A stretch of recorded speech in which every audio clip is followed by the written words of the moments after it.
Imagine a king disfigured by a debilitating disease, yet fearlessly leading his armies to defend his kingdom from one of history's most formidable foes.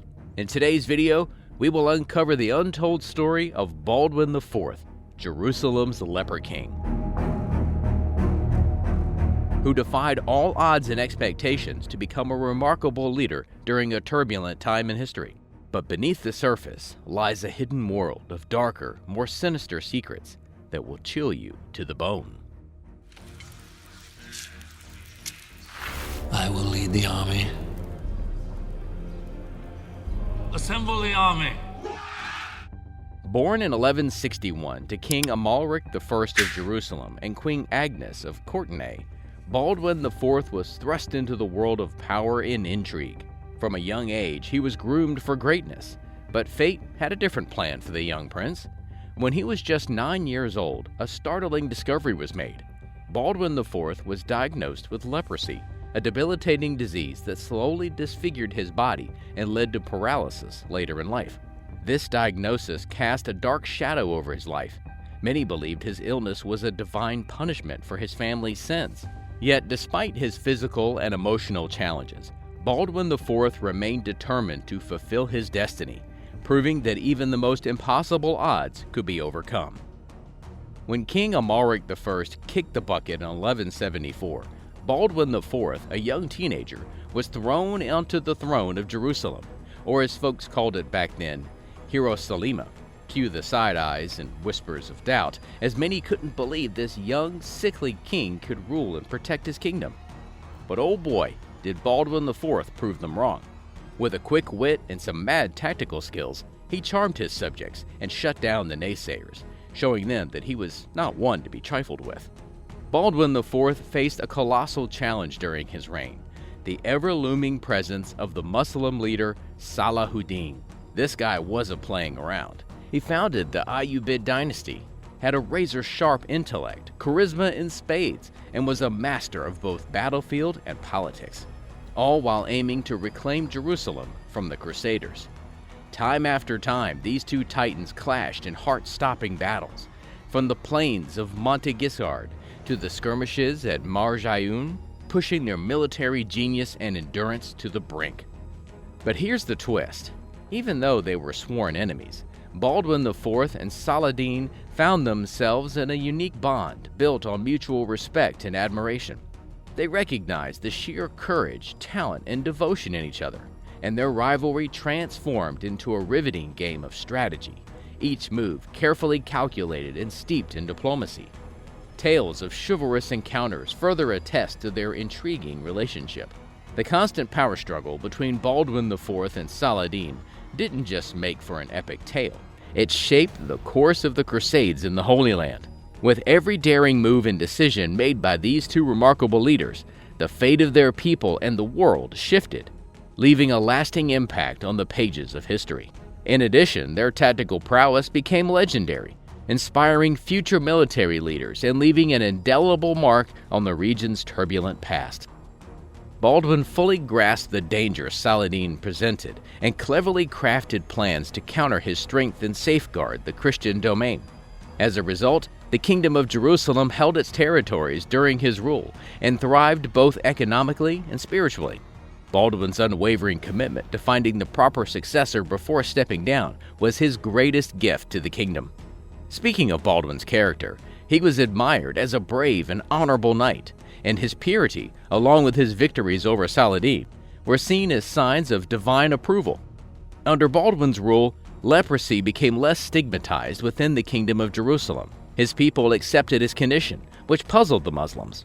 As Imad ad-Din al-Ashafani stated, even with his illness, the Franks stood by him, offering constant support. Content with him as their ruler, they praised him, eager to keep him in power, yet they didn't focus on his leprosy. Contemporary Christian theologians, however, held differing views of leprosy. Some, like Pope Alexander III, showed little understanding, labeling leprosy as a divine punishment, while others encouraged the faithful to see Christ in those affected. Moreover, Baldwin's legacy was overshadowed by the Christian defeat at the Battle of Hattin 2 years after his passing. Historians link this disastrous conflict to Baldwin's rule. Baldwin knew the value of teamwork and sharing responsibilities.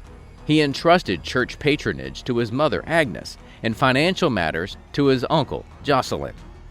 Instead of making strategic decisions and diplomacy on his own, he worked closely with the ministers, emphasizing the importance of collaboration and effective governance. Now, let's dive into some of the lesser-known and fascinating aspects of Baldwin IV's life.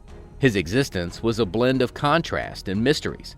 Struggling with insomnia, possibly due to the constant pain from his leprosy, or his relentless dedication to defending his kingdom, he still managed to captivate audiences with his charisma and eloquence, despite his disfigurement. The Leper King was frequently accompanied by a discreet group of bodyguards and knights, sworn to protect his privacy and preserve the air of secrecy around his personal life.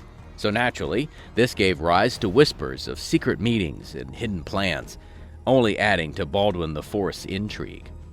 His deep understanding of Arabic culture and language sparked rumors that he had informants within the Muslim ranks, or even maintained covert alliances with particular factions. This suspicion was reinforced by his uncanny ability to stay one step ahead of his adversaries, consistently predicting their actions. At his christening, his godfather, King Baldwin III, jokingly said he was giving him the kingdom of Jerusalem, not knowing that he would actually inherit it. As a child, Baldwin didn't feel pain, which later turned out to be an early sign of leprosy. Despite his illness, he learned to ride a horse using only his knees for control. Baldwin was intelligent, had a great memory, and loved stories and history, showing his determination and resilience. Baldwin IV faced several controversies throughout his reign, including a complex relationship with his sister, Sibylla, characterized by power struggles and tension. To ensure his family's succession to the throne and prevent a possible coup by rival factions, Baldwin IV arranged for his widowed sister to marry Guy of Lusignan. However, later on, he tried to annul the marriage to prevent Guy from claiming regency for their nephew. Unfortunately, as Baldwin IV's leprosy progressed, he faced increasing physical challenges. By 1183, he could no longer walk unsupported or use his hands, and he eventually became blind due to an inability to blink. Yet despite his disabilities, Baldwin IV continued to demonstrate his unwavering commitment to his kingdom. In one instance, Saladin attacked Carrick Castle during the wedding celebration of Baldwin's half-sister Isabella and Humphrey IV of Toron. Baldwin IV dismissed Guy from the regency with the vital fortress and his half-sister's safety at stake, resumed power, and even led his troops while being carried on a litter slung between two horses. His presence was crucial to uniting the discordant barons, and under his leadership, they successfully defended Carrick against Saladin's siege. Baldwin IV's resilience and determination remained strong until his final days. Then, in March 1185, he abdicated the throne in favor of his nephew, who was crowned Baldwin V.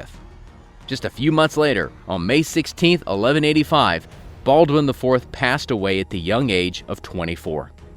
But Guy of Lusignan seized the throne after Baldwin's death, sparking a prolonged power struggle, destabilizing the kingdom. Despite his controversies and the mysteries surrounding his association with the secretive Knights Templar, Baldwin IV's legacy endures as a skilled military leader who defied the odds to lead his kingdom during a turbulent time in history.